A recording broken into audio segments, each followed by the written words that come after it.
Topic po natin ngayon, simpleng lunas lang ha, libreng lunas. 14 na sakit na matutulungan ng pagkain ng saging. Ano ba mangyayari kung kakain ka ng saging araw-araw? Pinakamaganda nga mga 2 saging everyday. Itong mga 14 na sakit na to, magugulat kayo na may benepisyo ang pagkain ng saging. Hindi ko po sinasabi miracle cure. Hindi ko sinasabi na pag kumain ka ng saging, gagaling ka na agad. Pero actually, kung mild lang ang sakit mo, yung hindi ganun kalala, saging lang, tubig, pwede na eh.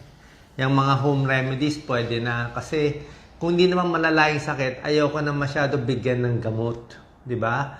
Parang sa hyperacidity, bibigyan mo ng gamot. Hindi naman pwede yung gamot na 1 buwan iinumin eh.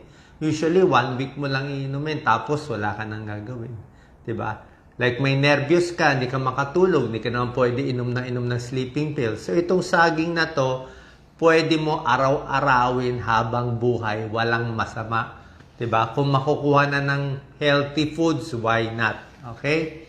Anong klaseng saging?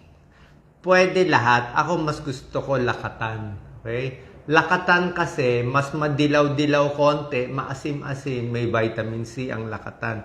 Konti. Latundan, mas mura. Okay na rin naman latundan kung mas mura, kung yun ang tanim nyo.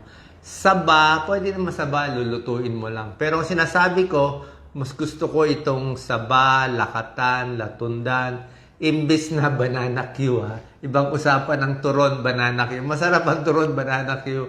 Pero paminsan-minsan lang, di ba? Pwede naman, pag healthy ka. Pero kung diabetic ka, matamis eh.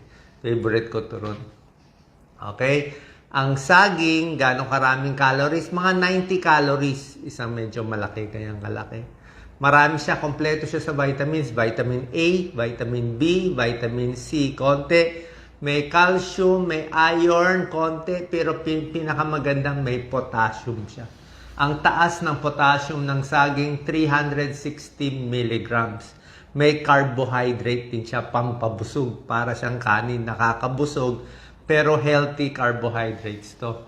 Okay? May nakilala nga ako dating taxi driver. Yung saging niya, 10 kinakain niya araw-araw. Pero at 50 years old, kita ko, maskulado. 10 saging para daw sa pagod niya. Okay, medyo marami yung 10. Pero kung 2 hanggang 4 na saging, okay na sa akin. Haluan nyo rin ng ibang prutas. Diba? Iba-iba, mas maganda. 14 na sakit, magugulat kayo. Number 1, para sa may hyperacidity, may GERD, may ulcer. Okay? May ulcer, may GERD, may gastric reflux. Basta problema sa tiyan, nangangasim, pwede ang saging. Para siyang natural antacid. Meron pong pag-aaral yan, search nyo. May mga medical studies yan. Bilang internist, cardiologist, di ba, inaaral ko itong medical studies. Hindi ganun kalaki yung pag-aaral, pero meron na rin. May component na leucocyanidin, isang flavonoid, isang antioxidant, ang saging. Siya ang tumatapal sa ulcer. So, pag may gasgas ang tiyan mo, imagine mo, tiyan mo, di ba, mahapdi, na gasgas, na ulcer ka sa stress, di ba? Tapos yung saging, di ba, parang mushy siya, malambot. Pag tumapal yan sa tiyan, kalmado tiyan mo. Di ba? Kalmado ang tiyan mo, parang tumapal siya, di ba? Pwede rin tinapay. Gusto mo, tinapay, kanin. Pero mas maganda saging. Mas hindi ganun kataas ang blood sugar mo compared sa kanin. So, ulcer, GERD, hyperacidity, biglang ginutom madaling araw. Ako lagi may saging. Minsan may kalahating saging kinain ko eh. Lagi ako may baon sa gabi. Katabi ng kama ko, saging at tubig. Number 2, magugulat kayo, benefit ng saging. Maganda sa puso. Maganda sa puso. Puso kasi muscle eh. Ang muscle kailangan ng potassium. Ang binti, kaya nagpupulikat, kulang sa potassium. So lahat ng muscle, pag wala kang potassium, ano mangyayari? Hypokalemia, low potassium. Ano nangyayari sa low potassium? Paralyzed. Diba? Hindi ka makalakad, nanghihina, nagpapalpitate pag mababa potassium. Alam niyo yan. Yung mga low potassium, na-hospital sila. Lalo na ang mga Pilipino, for some reason, bumabagsak ang potassium ng mga kababayan natin. Siguro sa init, sa pawis, kababayan natin hindi kumakain ng prutas, 'di ba? Mahal ng prutas kaya mabagsak ang potassium. Ideally 4.0. So, ang saging maraming potassium, 360 mg, maganda sa puso, maganda sa palpitasyon. Mga makabog ang dibdib. Pag mababa ang potassium, kumakabog. Kaya pag gumanda kabog ng dibdib mo, nag-normal yung kabog ng dibdib, gumanda yung pumping ng puso, mas hindi ka mai-stroke. Alam yan ng mga cardiologists na i-stroke ang tao kasi nga nagloloko yung tibok ng puso, irregular heartbeat, nag-iiba yung tibok, nagbubuo yung dugo sa puso, titilapon sa utak na stroke, embolic stroke. So, good for the heart, good for palpitation, good for preventing stroke. Number 3 out of 14 na sakit na matutulungan ng saging, high blood. High blood pressure, hindi ko sinabi kumain ng saging, bababa ang blood pressure. Pero, pag kumain ka ng potassium-rich foods, maraming potassium, saging, patatas, ibang prutas, ang mangyayari, bababa ang sodium mo. Kasi potassium and sodium, parang palitan yan sa cellula natin. Pag kumain ka maraming sodium, hindi maganda sa potassium mo. Pag kumain ka ng maraming potassium, mas malalabas yung sodium. Sodium, asin. Pag nag-ipon yung asin sa katawan, manas sa mukha, manas sa paa, high blood. Maraming asin, sure, high blood ka. Maraming potassium, baka mas gumanda blood pressure mo, at least hindi tataas, baka bumaba pa konti. Iwas ka sa mga alas. So, good for high blood din yan. Pero hindi ko sinabi gamot siya sa high blood. Basta good for high blood, dagdagan mo ng gamot nyo para makontrol pa. Other tips, diba? Mag-diet, wag maalat, may tulong yon. Number 4, ito pinakagusto ko sa saging. Kaya lagi ako may saging. Ang saging, meron siyang vitamin B. Ano ba ang vitamin B? Anong brand name yan? Stress tablet Ang vitamin B, stress tablet. Ang saging, maraming vitamin B. At ang saging, may secret component na tryptophan. I-search nyo. Saging may tryptophan. Ang tryptophan, pag kinain natin, magiging serotonin. Serotonin yung antidepressant. So, yung saging, natural antidepressant, nervyos, stress, anxiety, di makatulog. Anong katapat yan? Saging lang. May pag-aaral nga, may isang libro kami nabili para sa mga batang ayaw pumasok sa school. Ano ang turo ng psychologist? Pakainin ng saging 30 minutes bago pumasok sa school. Nakakakalma ang saging. Siguro, mas busog ka, mas hindi kukulo ang tiyan, relaxing, may tryptophan, naging serotonin. Number 5, yun na nga. Number 4, stress, anti-anxiety, depression, palpitation, may tulong din. So, mabot na pala tayo. Number 7 na pala. Kasi iniba ko stress, anxiety, depression, count as 1. Number 7, insomnia. Pag hindi makatulog, pwedeng chamomile tea, pwedeng hot water, tsaka saging, pamparelax. Number 8, ito pinakamaganda sa saging. Tingnan nyo yung mga basketball player, anong kakainin nila. Tingnan mo yung mga tennis player, ano ang baon nila sa bag? Saging. Kasi saging pang energy, pang atleta, pang runner, pang tennis player, pag nahihilo na, kain ng saging.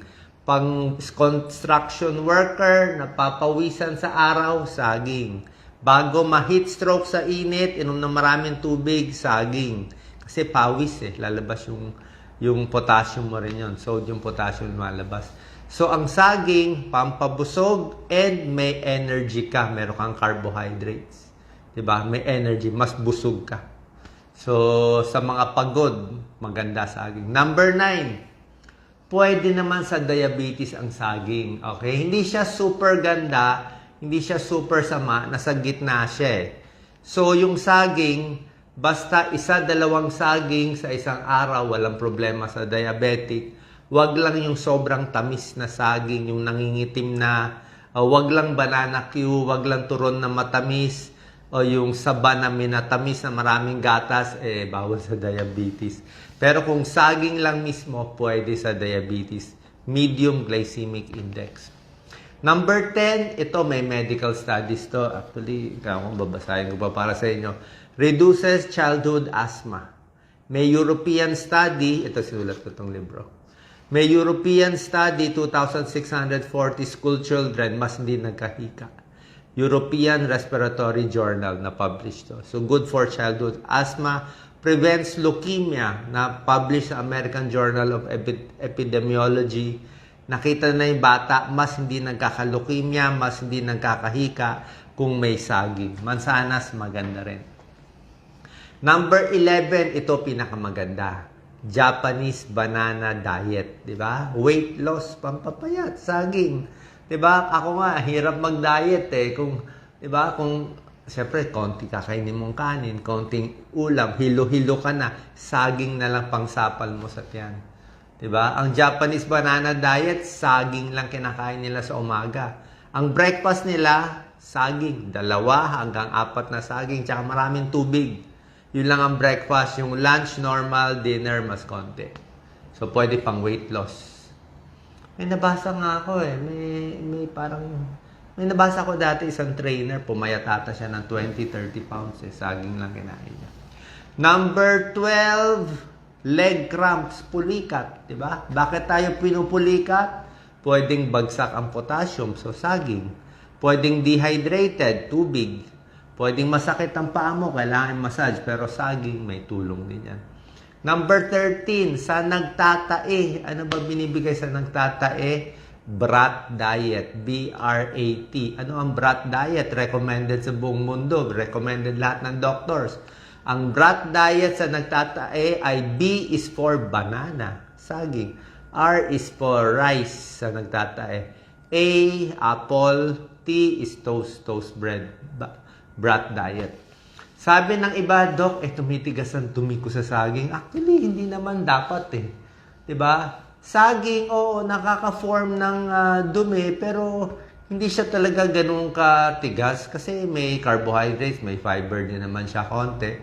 Tsaka hindi lang naman saging kakainin mo, haluan mo ng mansanas, haluan mo ng ibang prutas, may grapes, may pakwan, may orange ka. Hindi lang naman saging yan eh. Kaya hindi ka naman dapat mag-constipate.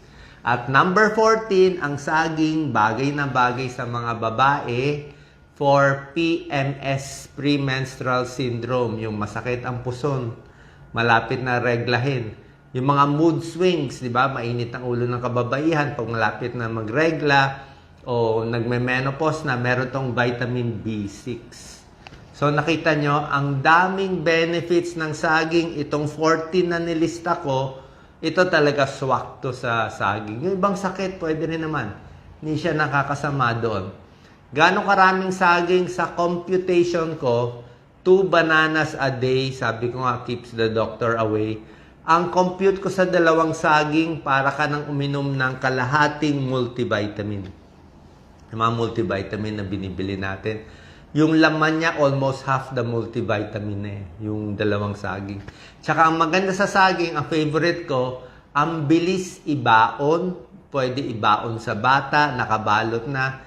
Kung nagbaon ka ng mansanas, healthy din. Kaya paano mo kakainin? Hirap, diba? Paano mo hihiwain? Magbabaon ka ng suha, mahirap. Diba? Paano mo ba? Diba? Mahirap siya ibaon eh. O grapes, pwede lalagay mo pa sa plastic. Itong saging, nakabalot na siya maigi. Mura pa saging, pwede ka magtanim ng maraming saging sa atin. Oo, pero mansanas maganda rin. Kaya lang hindi popular sa atin, wala tayong mansanas eh.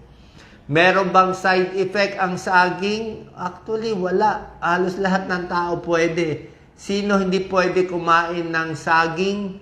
Kung bawal ka ng saging, bawal ka na lahat ng prutas. Ang bawal lang, if ever, yung magdadialysis na yung kidney failure na magdadialysis, dadali na sa ospital, na mataas na yung potassium, pero usually hospitalized na yun pag tumaas na yung potassium. Diba? Yun na yung mga stage 4, stage 5, and stage na, dialysis na yun. Pero pag nag-dialysis ka na, pwede ka naman kumain ng potassium na konti, depende sa doctor. Pero this is very, very rare na yung ganong sakit. Sa 99.9%, maganda pa rin ang saging. Saan po nakatulong to? Share natin sa ating kababayan. O, pwede naman kayo kumain ng gamot, di ba? Pero anong gamot mo sa pagod? Anong gamot mo sa insomnia? Anong gamot mo sa antidepressant? Kung makuha naman sa saging, why not? Di ba? Sa nagtatae, pwede naman saging eh. Di ba? Sa mga cramps, pampapayat, wala naman talagang pampapayat na tablet eh. Mahirap yun eh. May mga side effects, so saging na lang tayo. Pilipino na mura pa. God bless po.